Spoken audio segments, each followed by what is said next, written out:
మధుర్ మదిలో దివిజ మీద ఒకలాంటి ఇష్టం మొదలైన దగ్గర నుండి అతడు ఆమెను కలిసి మాట్లాడాలని తహతహలాడుతున్నాడు. అంతకుముందు దాకా కేవలం ఆ అమ్మాయి బాగుంటుంది అనుకునేవాడే, కానీ అంతకు మించి ఏమీ అనుకునేవాడు కాదు.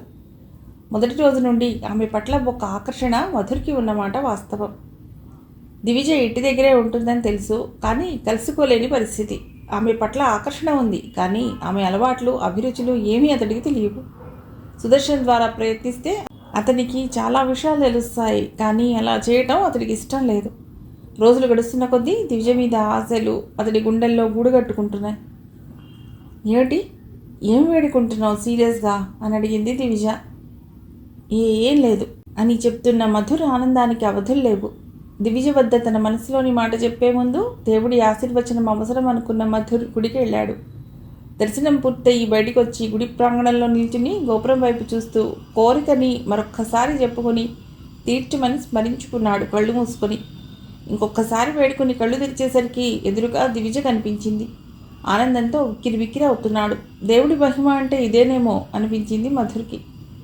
నేను వచ్చి మీ తాతగారిని కలవాలని, ఆయన ఎలా ఉన్నారు అన్న దివిజ ప్రశ్నకి తల ఊపాడు మధుర్ బదులుగా. ఏమిటి, ఏమీ మాట్లాడటం లేదు అని అడిగింది అతడిని విచిత్రంగా చూస్తూ. నువ్వు అవకాశం ఇస్తే చాలా మాట్లాడాలని ఉంది అంటున్న మధుర్ కేసి మళ్ళీ విచిత్రంగా చూసింది.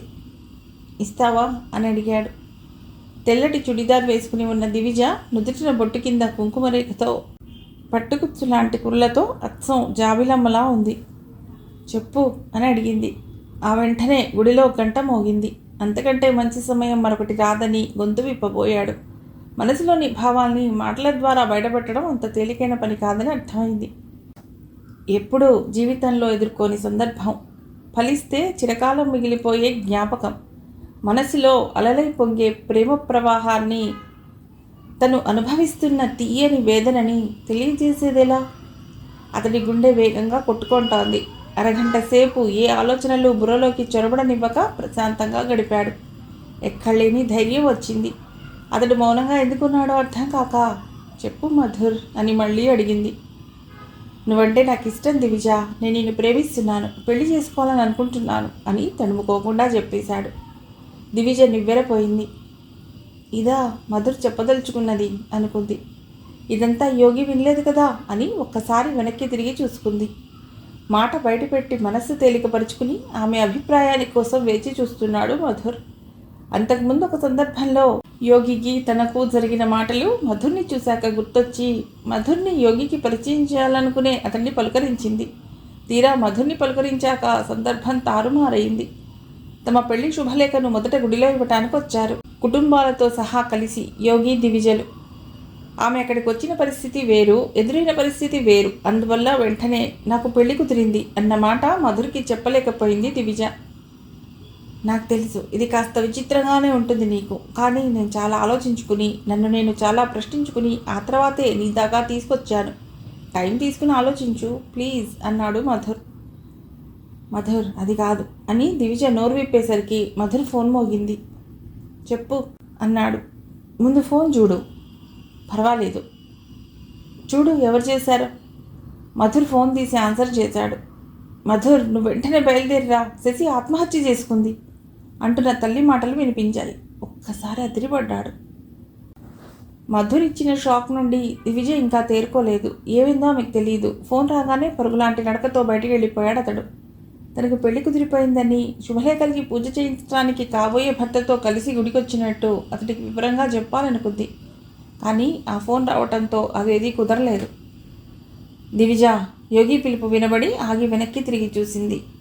ఏదో ఆలోచనలో పడి నడుస్తూ గుడి బయటకు వచ్చేసింది. యోగితో ఈ విషయం చెప్పడం కరెక్టేనా కాదా ఆమె తేల్చుకోలేకపోతోంది. నీకోసం అక్కడంతా వెతుకుతున్నాను, ఇలా వచ్చేసావేమిటి అని అడిగాడు యోగి. నిజ జీవితంలో ఇలాంటి సంఘటనలు ఎదురవ్వటం సాధ్యపడదు అనుకునేది దివిజ. సినిమాల్లో చూసి నవ్వుకున్న రోజులు ఉన్నాయి. మధుర్ మనస్సు తెలియటం వల్ల తనకు వచ్చిన నష్టం ఏమీ లేదు, కానీ అతడి మనసులో తన పట్ల అటువంటి ఊహ ఉందని తెలిసేసరికి ఎందుకో కాస్త ఇబ్బందిగా అనిపించింది. ఎక్కడో ఉన్నావు ఆమెను నిశితంగా గమనిస్తూ అన్న యోగి మాటలకి మళ్ళీ లోకంలోకి వచ్చింది. ఎక్కడా లేదు, పదండి వెడదాం అంది మనసు దృష్టిని పక్కకు మళ్ళిస్తూ. మాలతి నుండి ఫోన్ రాగానే పరుగున బయలుదేరాడు మధుర్. ఫోన్ రాగానే అతడి కంగారు చూసి ఏం జరిగింది అని దివిజ అడిగింది. కానీ శశి ఆత్మహత్య చేసుకుందన్న విషయం ఆమెకు చెప్తే ఎందుకు అని ప్రశ్నిస్తుంది. అలా ఆమె అడుగుతుందనే దివిజకు చెప్పకుండా ఇంటికి బయలుదేరాడు. దారిలో వెడుతూ ఉండగా అంతకు ముందు రోజు తనకి శశికి ఫోన్లో జరిగిన సంభాషణ అంతా గుర్తుకొచ్చింది. ఆ ముందు రోజు మధుర్ దివిజ గురించి ఆలోచిస్తూ ఉండగా శశి ఫోన్ చేసింది. హలో బావా, నేనే అంది శశి. చెప్పు అన్నాడు మధుర్ భావరహితంగా. నేను నీతో ఎప్పటి నుండో ఒకటి చెప్పాలనుకుంటున్నాను. అయితే చెప్పే. ఎందుకు ఏంటి అంటే నేను చెప్పలేను, కానీ నేను నిన్ను ప్రేమిస్తున్నాను. ఐ లవ్ యూ బావా. మధుర్ ఏమీ ఆశ్చర్యపోలేదు. అతడి ఇలాంటిదేదో జరుగుతుందని ఊహిస్తూనే ఉన్నాడు. చాలాసేపు మౌనంగా ఉండిపోయాడు, మాట్లాడటం ఇష్టం లేనట్లు. బావా వింటున్నావా అని అడిగింది శశి. ఐఎమ్ సారీ, నాకు నీ మీద అలాంటి ఫీలింగ్స్ ఎప్పుడూ లేవు. ఆ తర్వాత మౌనంగా మారటం శశి వంతయింది. శశి వింటున్నావు కదా, ఎందుకు నా మీద నీకు అటువంటి ఫీలింగ్స్ లేదో నేను తెలుసుకోవచ్చా? లేదు అన్నాక లేదు, ఎందుకు ఏంటి అన్నది నీకు నేను కూడా చెప్పలేను అన్నాడు. ఇంకా ఎవరైనా అమ్మాయి ఉందా నీ మనస్సులో? శశి అలా అడగటం మధురికి నచ్చలేదు. అవన్నీ నేను చెప్పలేను, కానీ నువ్వంటే నాకు పిచ్చి బావా అంది శశి బాధగా. శశి, అటువంటి ఫీలింగ్ లేనప్పుడు మళ్ళీ కలిసే అవకాశం కూడా లేదు. దయచేసి నన్ను ఈ రకంగా అయితే ఇబ్బంది పెట్టకు. అందుకోసమే అయితే నాకు కాల్ చేయొద్దు ప్లీజ్ అని చెప్పి కాల్ కట్ చేశాడు మధుర్. ఆ సంభాషణ తర్వాతే దివిజకు తన మనసులోని విషయం చెప్పాలని అతడు గట్టిగా నిర్ణయించుకున్నాడు. కానీ శశి ఇటువంటి పని చేస్తుందని అతడు ఊహించలేదు. దివిజ పనిగట్టుకుని సుదర్శన్కి శుభలేఖ ఇవ్వటానికి యోగిని తీసుకుని సుదర్శన్ ఇంటి వద్దకు వెళ్ళింది. వాళ్ళిద్దరూ అక్కడికి వెళ్ళేసరికి ఇంటికి తాళం వేలాడుతూ కనిపించింది. ఇప్పుడు ఏం చేద్దాం అడిగాడు యోగి. ఒకసారి ఫోన్ చేస్తాను అన్నది దివిజ. దివిజ ఒక్కసారి కాదు 2-3 సార్లు ఫోన్ చేసింది సుదర్శన్కి, కానీ ఫోన్ లిఫ్ట్ చేయలేదు. మధుర్ నంబర్ కూడా దివిజ వద్ద లేదు. ఈ రకంగా అయినా మధుర్కి తన పెళ్లి విషయం తెలియజేయాలని ప్రయత్నించింది, కానీ మళ్ళీ ఆమె ప్రయత్నం విఫలమైంది. నీకు సుదర్శన్ గారు చాలా క్లోజా? దగ్గరే. ఫోన్లే, మళ్ళీ వచ్చి కలుద్దాం. ఆ క్షణంలో యోగికి మధుర్ గురించి చెప్పేస్తే మంచిదా అనుకుంది. కానీ ఆమె మనసు అందుకు అంగీకరించలేదు. తాను మధుర్ని ఇష్టపడలేదు, మధురే తనని ఇష్టపడ్డాడు. ఈ విషయం యోగి వద్ద ప్రస్తావించకపోతేనే మంచిదనుకుంది. ఇక బయలుదేరదామా అని అడిగాడు. యోగితో ఆనందంగా తన జీవితం ప్రారంభించాలని దివిజ నిశ్చయించుకుని ఇక మధుర్ గురించి ఆలోచించకపోతేనే మంచిదనుకుంది. మునుపెన్నడూ కూడా మధుర్ గురించి తాను ఇలా ఆలోచించింది లేదు. అలాంటప్పుడు గుడిలో జరిగిన విషయానికి పెద్ద ప్రాముఖ్యత ఇవ్వడం సరియైనదని ఆమె మనస్సు కనిపించలేదు. ఆ రోజు మీ గుప్పెట్లో ఏముందో నాకు చూపించలేదు. చెప్పకపోయినా పర్వాలేదన్నావు కదా. యోగి దివిజ బైక్ మీద పెడుతూ మాట్లాడుకుంటున్నారు. ముందు నన్ను మీరు అని పిలవటం మానేసి యోగి నువ్వు అని పిలు. అలా పిలిస్తే ఆ రోజు గుప్పెట్లో ఏం దాచావో చూపిస్తావా? ఆ రోజు చూపిద్దాను అనుకున్నాను, నువ్వు కాదు అన్నావు. ఇప్పుడు నాకు నచ్చిన రోజే నేను చూపిస్తాను. మీకు నచ్చిన ఆ రోజు ఏది అన్నట్టు నీకు చెప్పడం మర్చిపోయాను. ఏంటి? నాకు రోజులో పగలు కంటే రాత్రులు ఇష్టం. అతడి మాటల వెనకాల ఉన్న చిలిపి భావం అర్థమై దివిజ బుగ్గలు ఎర్రబడ్డాయి. ఇంతకీ ఆరెంజ్ రోజుకి అర్థం తెలిసిందా? దివిజని మాట్లాడించడానికి అడిగాడు. యోగి నుండి ఆరెంజ్ కలర్ గులాబీ అందుకున్నాక ఆమె గూగుల్ సెర్చ్ చేయక మానలేదు. రహస్య ప్రేమికుడు అనే అర్థమని తెలుసుకుంది అదే రోజు. ఎందుకే అమ్మలు ఇంత పని చేశావు? కాత్యాయని శశిని అడుగుతోంది. వదిలే అమ్మా, ఇప్పటికే అందరం చాలాసార్లు ఇదే ప్రశ్న వేశాం అంది శశి తల్లి. అవును నిజమేలే.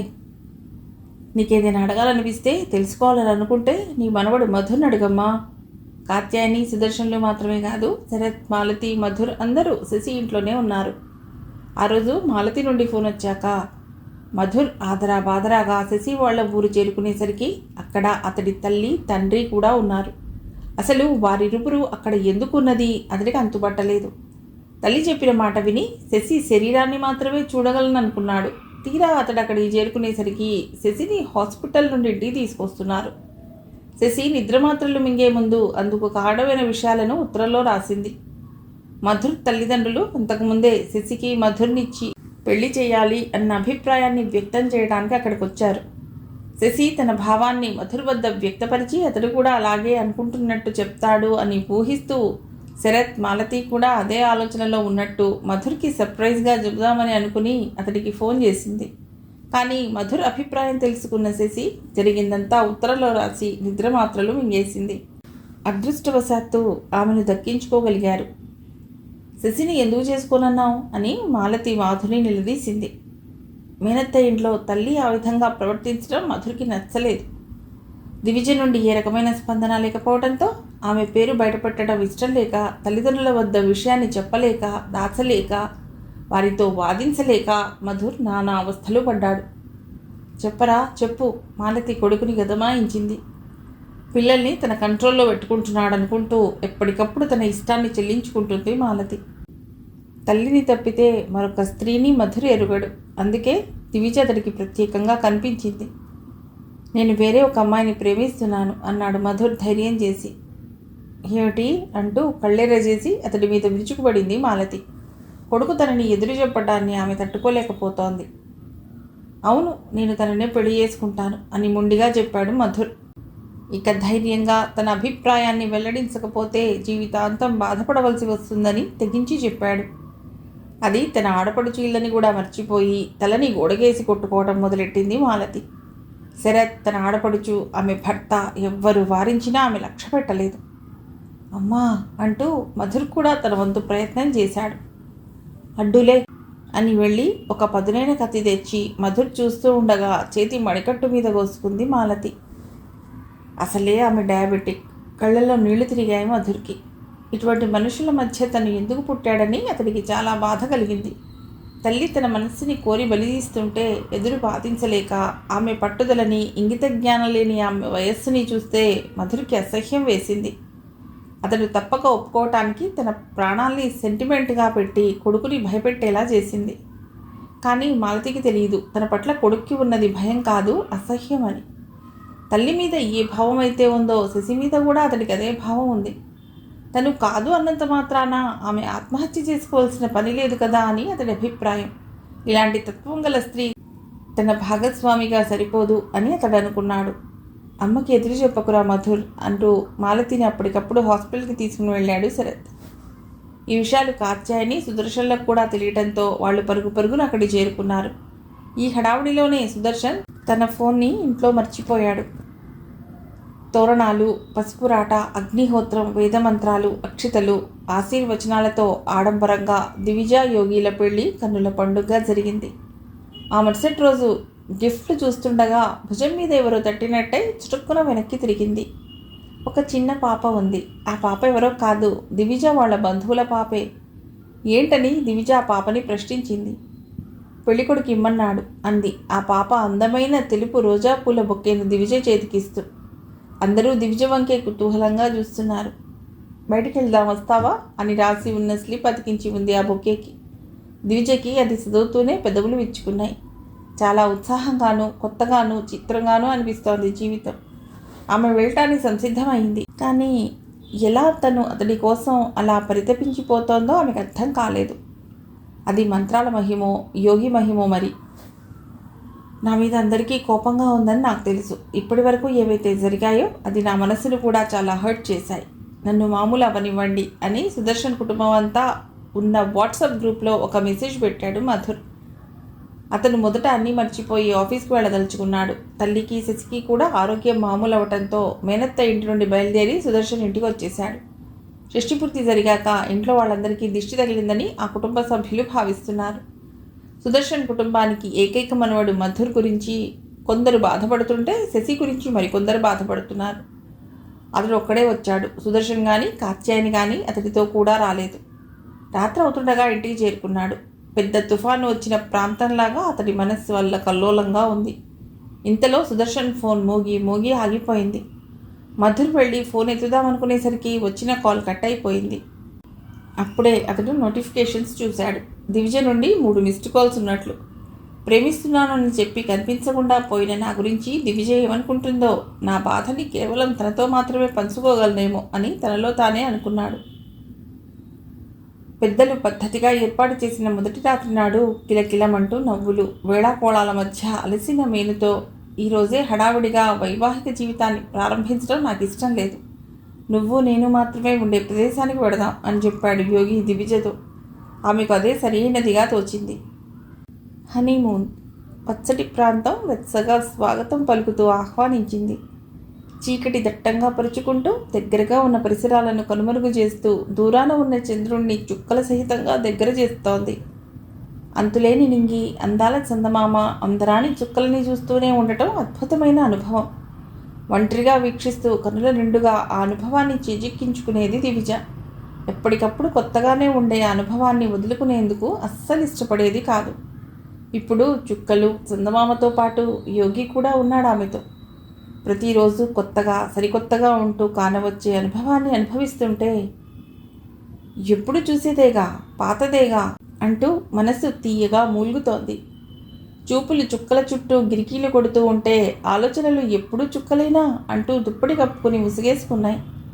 సన్నగా వీస్తున్న గాలి పల్సటి చీరపొరలను రెపరెపలాడిస్తూ అందాలను ఆరవేస్తూ రహస్యాలను విడమరుస్తోంది. సొగసులు పరిమళాన్ని ప్రసరింపజేస్తున్నాయి. చెవిలో చెప్పే ఊసులను నేనే వింటాను అంటూ ముంగురులు చెవుల మీద చిలిపిగా చిందులేస్తున్నాయి. సిగ్గుపడుతున్న బుగ్గలు పెదిమల రంగుతో పోటీ పడుతున్నాయి. పెళ్ళి జీవితంలో ఎప్పటికీ గుర్తుండిపోయే మలుపు. ఆ మలుపులో ప్రయాణం ఎంతసేపు, ఎలా ఉంటుంది, మళ్ళీ ఎక్కడ మలుపు తిరగాలి, ఏ విధంగా ఉంటుంది ఆ గమనం? సాగుతూ ఉన్నంతసేపు ఇలాంటి అలజడులను రేకెత్తిస్తూనే ఉంటాయా అంటూ మనసు వివిధ ప్రశ్నలను లేవదీస్తోంది. కాంతి రేఖల సూటిగా సాగుతున్న దివ్య చూపులకి ఏ అడ్డు రాకపోయినా, ఇటు చూడవద్దు అని ఎవరూ చెప్పకపోయినా అవి దారి మళ్ళీ ఓరగా పక్కనున్న యోగి వైపు సాగుతున్నాయి. ఈ దారిలో మాత్రం ఆమెకు అడ్డు ఎదురైంది. అది యోగి నవ్వు. ఏముంటుందో ఆ నవ్వులో? అప్పటిదాకా సూటిగా సాగేందుకు ఉన్న బలం బలహీనమై నేలవాలిపోతుంది. ఇప్పుడు ఇక్కడ ఓన్లీ యూ అండ్ మీ అని యోగి అంటుండగా ఓన్లీ యూ అండ్ మీ అంటూ మనసులోనే వాక్యాన్ని పూర్తి చేసింది. ఓన్లీ యూ అండ్ మీ అని అన్నాడు యోగి కొంటెగా. దివిజ గుండె జల్లుమంది, పెదవులు విచ్చుకున్నాయి. విచ్చుకుంటూ కొద్దిగా అందమైన ఆమె పలువరసని బయటపెడుతున్నాయి. ఆమె బుగ్గలు గులాబీలవుతున్నాయి, కనులు అరమోడ్పులవుతున్నాయి. ఇదేనేమో సిగ్గంటే అనుకుంది దివిజ. సిగ్గుపడుతున్న ఆడపిల్లకి మరే సింగారాలు అక్కర్లేదు. దివిజ ఇక యోగి వైపు చూపు సారించలేకపోయింది. యోగి తన పెదాలను దివిజ పెదాలకు దగ్గరగా చేర్చాడు. సరిగ్గా అప్పుడే దివిజ ఫోన్ రింగ్ అయి వాళ్ళిద్దరూ ఉలిక్కి పడ్డారు.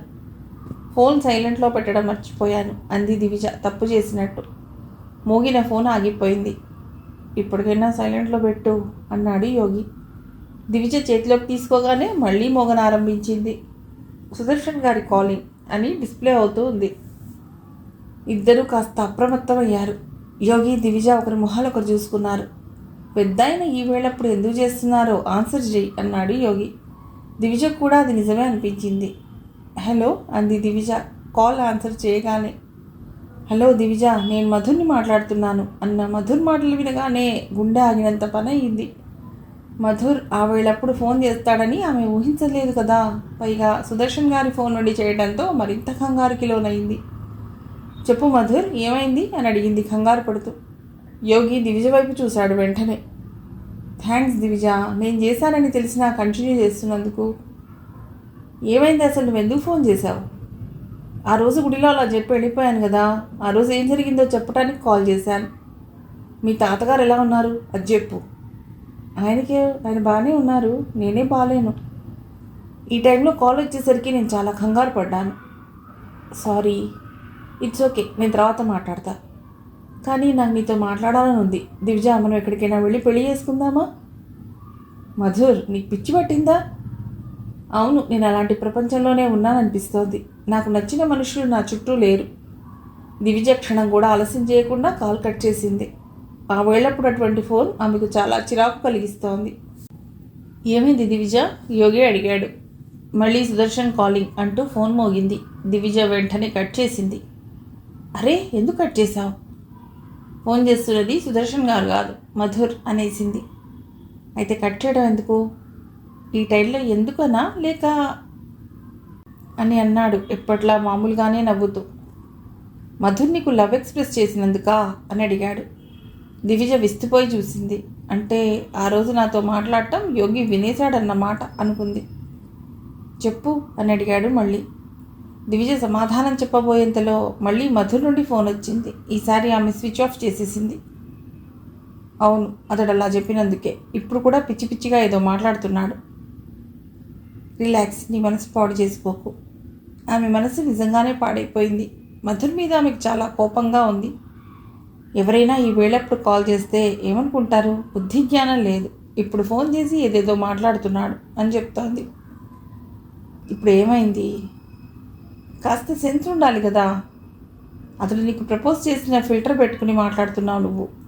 అయి ఉండొచ్చు, కానీ ఇప్పుడు కూడా ఏదో పిచ్చి పిచ్చిగా మనిద్దరం పెళ్లి చేసుకుందాం అంటూ మాట్లాడుతున్నాడు. మనిద్దరికి పెళ్ళైనట్టు అతడికి తెలియదా? అయినా అతడు ఎలా సుదర్శన్ గారి ఫోన్ నుండి కాల్ చేశాడు అని అడిగాడు యోగి. అతడికి మధుర్ ఎవరన్నది పరిచయం లేదు కనుక. ఏమో, నాకు తెలియదు. సుదర్శన్ గారి ఫోన్ నుండి కాల్ ఎలా చేశాడో కూడా నాకు తెలియదు. అతడు సుదర్శన్ గారి మనుమడు. అవునా? ఇప్పుడు షాక్ అవ్వటం యోగి వంతయింది. గుడిలో నీకు ప్రపోజ్ చేశాడు కదా, అప్పటికి కూడా మన పెళ్లి ఫిక్స్ అయినట్టు అతడికి తెలియదా? అలా అడిగాక అనవసరంగా అలా అడిగానని యోగి అనుకున్నాడు. తెలీదు. అటువంటప్పుడు అతడు తన ప్రేమను వ్యక్తం చేయొచ్చు, తప్పు లేదు అన్నాడు దివిజను కాస్త మామూలుగా చేయటానికి. అది తప్పు అని నేను అనుకోవట్లేదు. అతడు నన్ను ప్రేమించే అంతగా మా మధ్య ఏమీ లేదు. దివిజ ఒకలా ఆలోచిస్తోంది, యోగి మరోలా ఆలోచిస్తున్నాడు. మధుర్కి తనకి మధ్య పెద్దగా పరిచయం లేదన్నది యోగికి తెలియజేయాలని దివిజ ప్రయత్నం.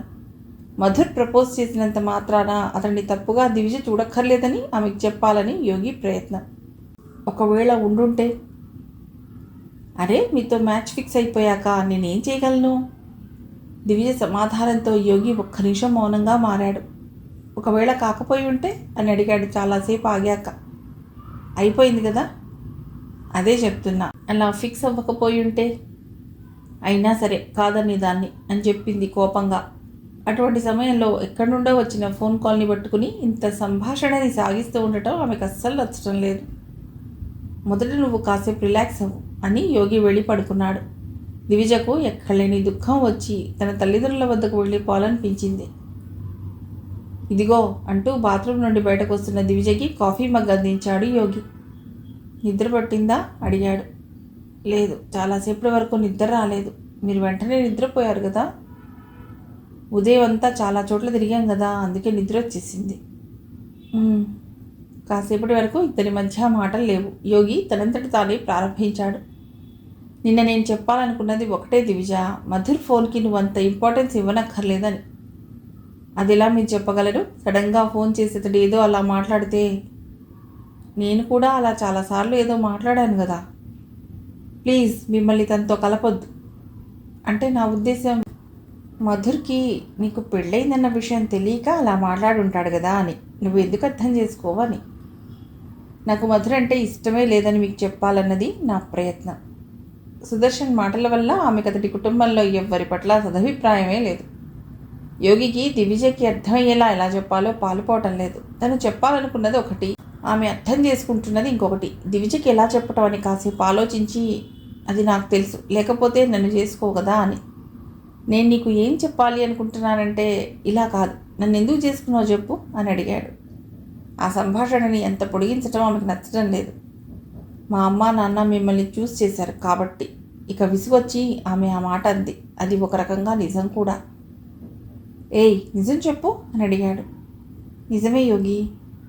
యోగి ఒక్క నిమిషం సేపు ఆలోచించి మళ్ళీ అడిగాడు. నిజంగా అందుకేనా? ఎన్నిసార్లు చెప్పాలి యోగి? అందుకే. దివిజ ఇలాంటి సమాధానం చెప్తుందని యోగి అస్సలు ఊహించలేదు. అంటే నేను నీకు నచ్చడానికి ఏ ఒక్క కారణం లేదన్నమాట. ఈసారి అతడి కంఠంలో మార్పు వచ్చింది. కొద్దిపాటి ఆవేదన నిండి ఉంది. నిజంగా తల్లిదండ్రులు చెప్పినందువల్ల తనని పెళ్లి చేసుకుందా అని అతడి ఆవేదన. యోగి ఆ విషయాన్ని అక్కడే వదిలేసి ఉంటే ఎలా ఉండేదో కానీ అతడు అలా వదలలేదు. యోగి, ఎందుకు ఇప్పుడు అసలు ఇదంతా? మీ అమ్మ నాన్న మధుర్ని చూస్ చేసి ఉంటే? ఆమె కళ్ళలోకి సూటిగా చూస్తూ అడిగాడు. ఇప్పుడు ఎందుకు? ఎవరో మూడో వ్యక్తిని మన మధ్యకు తీసుకొస్తున్నారు మీరు. ఇక్కడ పాయింట్ మధుర్ కాదు. నేను కాక వేరే ఎవరిని మీ పేరెంట్స్ చూస్ చేసినా నువ్వు చేసుకుని ఉండేదానివా అని అడిగాడు. నా పేరెంట్స్ ఏదైతే డిసైడ్ చేస్తారో అది నా మంచికే చేస్తారు. దట్ ఈజ్ మై డెసిషన్ అంది ఖచ్చితంగా. యోగికి దివిజ మాటలు నచ్చలేదు. ఒకవేళ నీ పేరెంట్స్ అని కాసేపు ఆగి, నీ పేరెంట్స్ నన్ను వదిలే అంటే వదిలేస్తావా అని అతి మామూలుగా అడిగాడు. ఆమె నుండి ఏదో రాబట్టాలని అతడి ప్రయత్నం కావచ్చు, కానీ అందుకు ఎంచుకున్న మాటలు దివిజను బాధిస్తున్నాయి. అలా ఎందుకంటారు అని అడిగింది దివిజ. ఆమె కళ్ళల్లో సన్నని నీటి పొర. చెప్పు. వాళ్ళలా అనరు. మీరంటే వాళ్ళకి ఇష్టం. మరి నీకు? ఇష్టమే. ఎందుకు? వాళ్ళు నన్ను చూస్ చేసినప్పుడు ఓకే చేసిన దానివి వదిలే అన్నప్పుడు మాత్రం నీకెందుకు అంత ఆలోచన? మీ పద్ధతి నాకేమీ నచ్చలేదు అంది దివిజ ఆవేశంగా. నీ పద్ధతి నాకు నచ్చలేదు.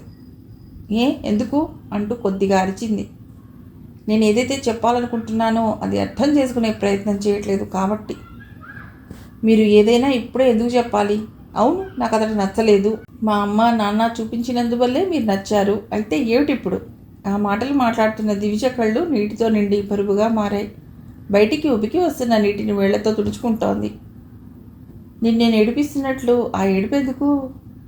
దీన్ని ఏడిపించటం అనరా, లాలించటం అంటారా? యోగికి ఏమనాలో తోచలేదు. ఎందుకు ప్రయాసపడుతున్నాడో తెలుసు. అలా మాట్లాడుతూ ఆమె నుండి ఏం రాబట్టాలనుకుంటున్నాడో తెలుసు. కానీ అది ఆమెకు అర్థం కావటం లేదు. నీకు మధుర్ ఎందుకో నచ్చలేదు. అందువల్ల అతడి మాటలు, అతడి నుండి వచ్చిన ఫోన్ కాల్, ప్రపోజల్ నిన్ను చికాకు పరుస్తున్నాయి. నేను నీకు నచ్చాను. అందుకే నేనేం మాట్లాడినా నీకు ఏమీ ఇబ్బంది అనిపించడం లేదు. అతడి ఏదో ఫిల్టర్ నుండి చూడటం మానే. నిజానికి ఇవి అతడు చెప్పాలనుకున్న మాటలు. కానీ అతడు ఆశించిన విధంగా ఆమె అర్థం చేసుకోలేకపోయింది. ఆమెకు అర్థమయ్యేలా అతడు మాట్లాడలేకపోయాడు.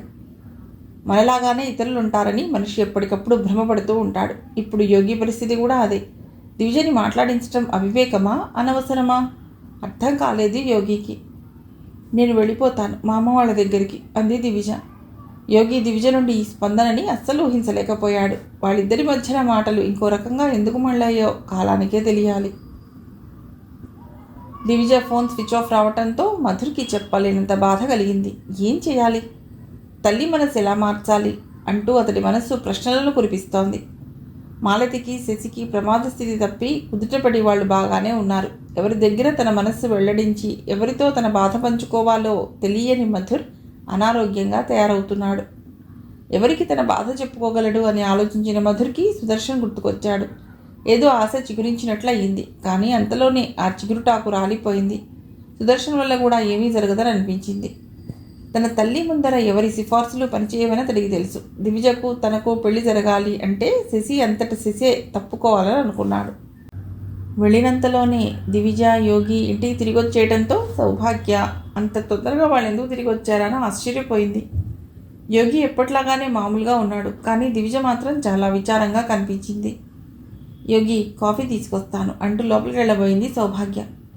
ఇప్పుడేమీ వద్దండి, బ్యాంక్కి టైం అయింది, వెళ్ళాలి అంటూ ఒక బ్యాగ్ తన వెంట తీసుకుని వెళ్ళిపోయాడు యోగి. దివిజ మౌనంగా కూర్చుంది. కూతుర్నలా చూస్తే సౌభాగ్యకి చాలా బెంగ అనిపించింది. అమ్మా, నాకు వేడి నీళ్ళు పెడతావా, స్నానం చేయాలి అని అడిగింది దివిజ. సరే అంటూ లోపలికి వెళ్ళింది సౌభాగ్య.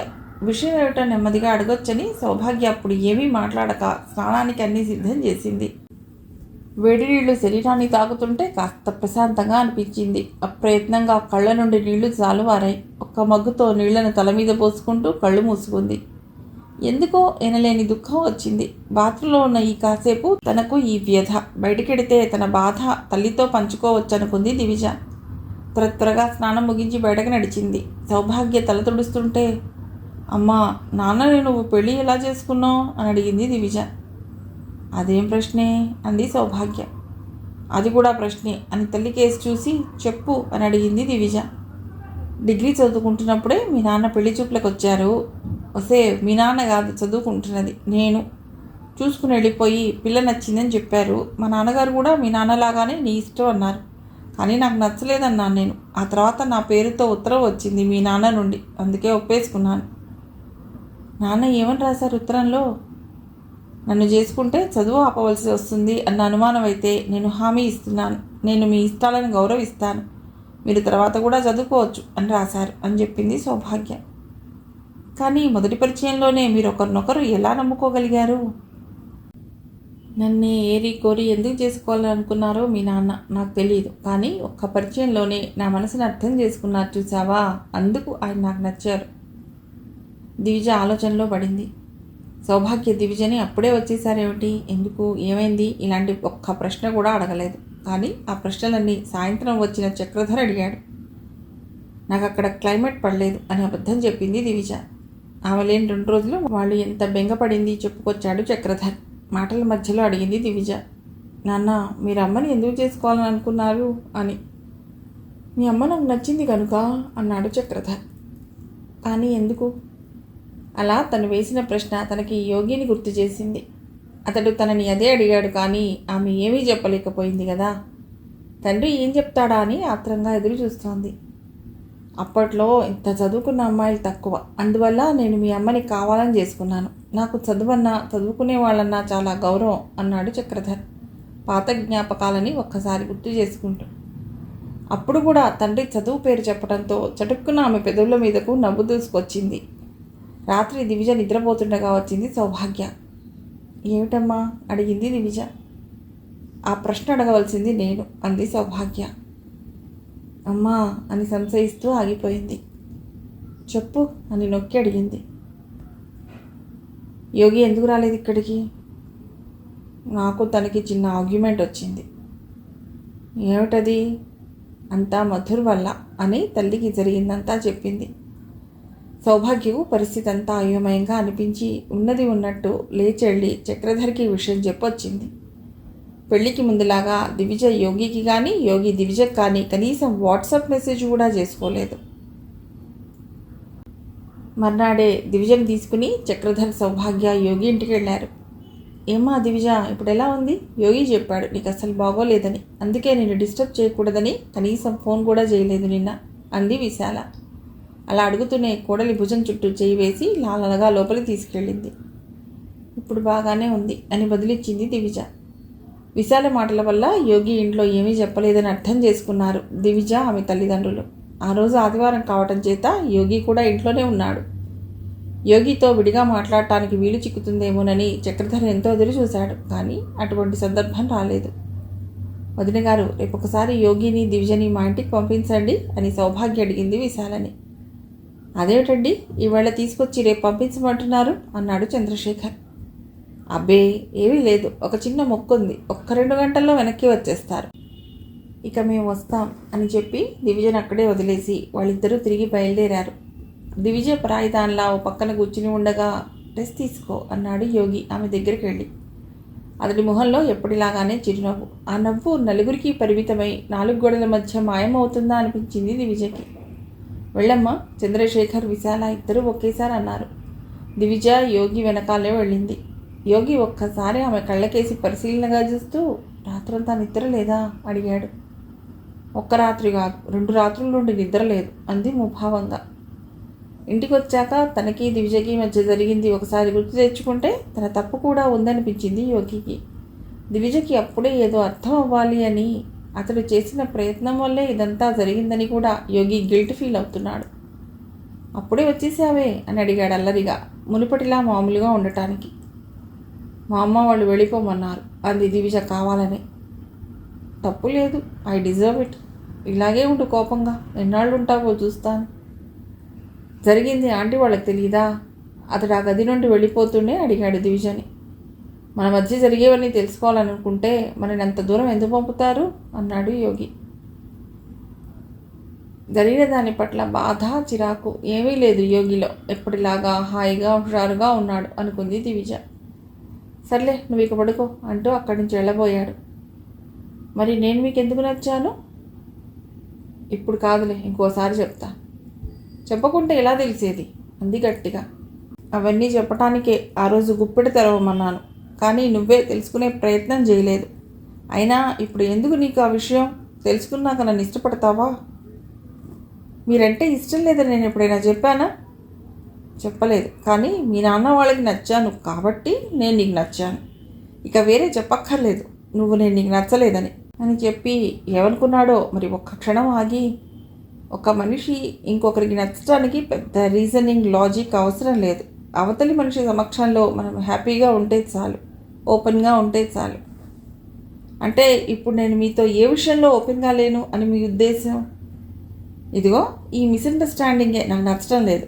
నేను ఒకటి చెప్పాలనుకుంటున్నాను, నువ్వు ఇంకొకటి అర్థం చేసుకుంటున్నావు. ఆ రోజు గుప్పెట్లో ఏముంది? ఆ రోజు గుప్పెట్లో ఏదో ఉంది, కానీ ఈరోజు గుప్పెట్లో ఏమీ లేదు. అంటే అప్పుడు ఉన్న ఇష్టం ఇప్పుడు లేదా అని అపార్థం చేసుకోకు. నిన్న కూడా నిద్ర లేదన్నావు, కాసేపు పడుకో అంటూ యోగి అక్కడి నుంచి వెళ్ళిపోయాడు. ఎందుకు వారిద్దరి మధ్యన సంభాషణ తప్పుదోవలో నడుస్తుందో యోగికి అర్థం కావటం లేదు. తనని తాను ఏమైనా మార్చుకోవాలా? పెళ్లి కాక ముందు తను ఇలాగే మాట్లాడితే ఆమెకి నచ్చింది, ఇప్పుడు అదే నచ్చటం లేదు. దివిజ డల్నెస్ కాస్త తగ్గేంత వరకు తను కాస్త తక్కువ మాట్లాడితే మంచిది అనుకున్నాడు. సౌభాగ్య అడిగినట్లే మర్నాడు దివిజ, యోగి కలిసి వాళ్ళ ఇంటికి వెళ్ళారు. కాసేపు మాట్లాడుకున్న తర్వాత చక్రధర్, సౌభాగ్య ముందుగా అనుకున్నట్టుగానే దివిజ, సౌభాగ్య లోపల ఉన్నప్పుడు చక్రధర్ యోగితో మాట్లాడటం మొదలెట్టాడు. ఏవో విషయాలు మాట్లాడుతూ మధ్యలో మాటలు మళ్లించాడు. మధుర్ మాకు తెలిసిన అబ్బాయే అని చక్రధర్ అంటుండగానే యోగి ముఖంలో రంగులు మారే. అతను ఇంట్లో ఏమీ చెప్పలేదు, కానీ దివిజ చెప్పిందని అర్థం చేసుకున్నాడు యోగి. అంకుల్, మీరు ఏమీ అనుకోకపోతే ఇప్పుడు మధుర్ గురించి ఎందుకు మాట్లాడుతున్నారో నేను తెలుసుకోవచ్చా? అడిగాడు యోగి. ఆ క్షణం అతడికి దివిజ మీద కోపం కలిగింది. తమ మధ్య జరిగినవి తల్లిదండ్రుల వద్ద ఎందుకు చెప్పాలని. అది దివిజ అన్నీ చెప్పింది. అంకుల్, ఈ విషయాలు మీతో చెప్పింది నేను కాదు, దివిజ. ఏదైతే జరిగిందో దానితో నాకు ఏ సమస్య లేదు. ఇది నాకు తనకి సంబంధించిన విషయం. మీ అమ్మాయి కాబట్టి మీరు కన్సర్న్ చూపించడంలో తప్పు లేదు, కానీ నా వైపు నుండి ఏ తప్పు జరగలేదు. ఈ విషయాలన్నీ మీకు మీ అమ్మాయి చెప్పింది కాబట్టి మీరు ఏదైనా చెప్పదలుచుకుంటే తనకి చెప్పండి. నాకు సంబంధించినంత వరకు నాకు నా భార్యకి మధ్య జరిగిన విషయంలో మూడో వ్యక్తి ఇన్వాల్వ్మెంట్ నాకు నచ్చదు అని ఖండిగా యోగి చెప్పడం చక్రధర్ మనసుకి బాధ కలిగించింది. అలా చెప్పిన యోగి రుసరుసలాడుతూ అక్కడి నుంచి వెళ్ళిపోలేదు. ఆ రోజు అక్కడే ఉన్నాడు. వాళ్లతో కలిసి భోంచేశాడు. అతి మామూలుగా గడిపాడు. చిన్న విషయాన్ని చిన్నగా చూస్తున్నాడులే అల్లుడు అని చక్రధర్ కనిపించలేదు. ఇతడితో తన కూతురు ఎలా వేగుతుందో అనుకున్నాడు. దివిజ, నువ్వు నాతో పాటు వస్తావా, లేకపోతే ఈరోజు ఇక్కడే ఉంటావా అని దివిజను విడిగా వెళ్ళి అడిగాడు యోగి. ఆమె మనసు ఇంకా సర్దుకోలేదు. కొన్ని రోజులు తల్లి వద్దే ఉండనిస్తే మంచిదని అతడు అనుకున్నాడు. ఇక్కడే ఉంటాను, కానీ ఆంటీ వాళ్ళు అంటూ నసిగింది. నీకు ఉండాలనిపిస్తే ఉండు, ఎవరి గురించి ఆలోచించకు, రావాలనిపిస్తే రా అన్నాడు యోగి. నువ్వు నాతో వచ్చేయచ్చు కదా దివిజ అని యోగి అడిగితే బాగుండు అనిపించింది ఆమెకి. కానీ యోగి అలా అడగలేదు. దివిజ మనసును అర్థం చేసుకున్నాడు గనక ఆమె కొన్నాళ్ళు తల్లిదండ్రుల వద్ద ఉంటే మంచిదని యోగి భావించాడు. యోగి బయలుదేరగానే దివిజ, అక్కడ ఎలా ఉంటావమ్మా అంటూ చక్రధర్ ఏడ్చినంత పని చేశాడు. తండ్రి హఠాత్తుగా ఇలా మాట్లాడటం దివిజని నిజంగా చాలా కంగారు పరిచింది. సడన్గా ఎందుకు ఇలా మాట్లాడుతున్నావు అని కంగారుగా అడిగింది. ఏం లేదు, నేను యోగితో మాట్లాడాలని ట్రై చేశాను. అబ్బాయి విధానం ఏది నాకు నచ్చలేదు. అతడి పెళ్లికి ముందు ఇలా లేడు అన్నాడు చక్రధర్. నువ్వేం మాట్లాడావు తనతో అని అడిగింది కంగారుగా. మధుర్ గురించి చెప్పాలని చూశాను. ఎందుకు నాన్న ఇలాంటి పని చేశావు? అసలు ఇప్పటికే అతడు అంటూ ఆపేసి, నేనేమీ చెప్పను. నేనేమైనా స్కూల్కి వెళ్ళే పిల్లనా? నువ్వెందుకు మాట్లాడావు? నా సంగతి నేను చూసుకుంటాను కదా అంది దివిజ. కూతురు కూడా తనని అర్థం చేసుకోలేదన్నట్టు ఫీల్ అయి చక్రధర్ మౌనంగా ఉండిపోయాడు. ఆ క్షణమే నిర్ణయించుకుంది దివిజ తను మర్నాడే అత్తవారింటికి వెళ్ళిపోవాలని. మీ నాన్న మాట్లాడటం మంచిదేలే, తప్పు లేదు, అలా అడగాలి అంది సౌభాగ్య. తన వైవాహిక జీవితం గురించి ఏం ఆలోచించింది? కానీ ఏం జరుగుతోంది? ఎందుకు ఇలా జరుగుతోంది? ఇందులో తన తప్పేమైనా ఉందా? యోగితో మితిమీరి తను ఏవైనా మాట్లాడిందా? లేదంటే యోగిని తను సరిగ్గా అర్థం చేసుకోవటం లేదా అని తనను తాను ప్రశ్నించుకుంటోంది దివిజ. తన బాధ ఏమిటి? ఆ రోజు రాత్రి మధుర్ ఫోన్ చేయడమా? ఆ ఫోన్ తర్వాత యోగి తనకేదో నచ్చ చెప్పాలని ప్రయత్నించటమా? యోగి మాట్లాడే విధానమా? ఎందుకు నచ్చానని యోగి అడగటమా? తామిద్దరి మధ్య ఒక బంధం ఏర్పడకపోవటమా? ఇన్ని జరిగినా యోగి నవ్వుతూనే ఉండటమా? యోగి పెళ్లికి ముందులా లేకపోవటమా? మధుర్ ప్రపోజల్ గుడిలో విన్నా కూడా యోగి తనని అప్పుడే ప్రశ్నించకపోవటమా? అసలు ఏమిటి తన బాధ? దివిజ ఎదుట వరుసగా ప్రశ్నలు. మిగిలిన కథ తర్వాతి భాగంలో.